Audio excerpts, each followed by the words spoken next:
ఒక వ్యక్తి చేసిన గొప్ప కార్యం ఏదైనా ఉందంటే నీ బిడ్డలను దేవుని కొరకు పెంచటం అండి.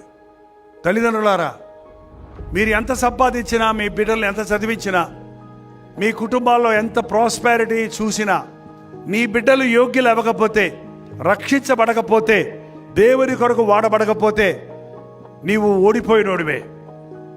ప్రతి వారు మీ బిడ్డల కొరకు ప్రార్థించండి.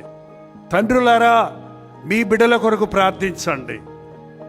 తల్లులారా, మీ పసిబిడ్డల కొరకు ప్రార్థించండి. మీ బిడ్డల కొరకు ప్రార్థించండి.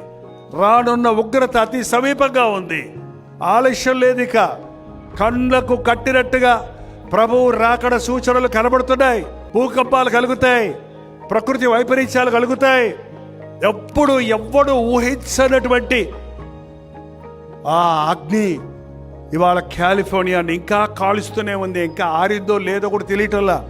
గాలి వస్తే అంటుకుంటుంది. ఇంకా భయభీతులతో ఉన్నారు. అంత పెద్ద గొప్ప దేశం అని చెప్పుకునే దేశంలో ఉన్నవారు. ఇవన్నీ సూచనలు. అతి త్వరలో యేసయ్య రాబోతున్నాడు. ఏ ఒక్కడు నశించకూడదని ప్రభు చెప్పున్నాడు. మన పని ఏంటంటే యేసును ఎరగని వారికి ఆయన ప్రేమను వెల్లడి చేయటం, పాప బంధకములలో ఉన్న వారి కొరకు విజ్ఞాపన చేయటం, యేసయ్య ప్రేమను గురించి ప్రకటన చేయటం మన బాధ్యత.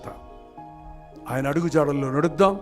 గాలికి చెదరగొట్టబడు పొట్టు వలె ఉండక ప్రేమ కలిగి సత్యము చెప్పుచు క్రీస్తు వలె ఉండుటకు మనం అన్ని విషయములలో ఎదుగుదాం.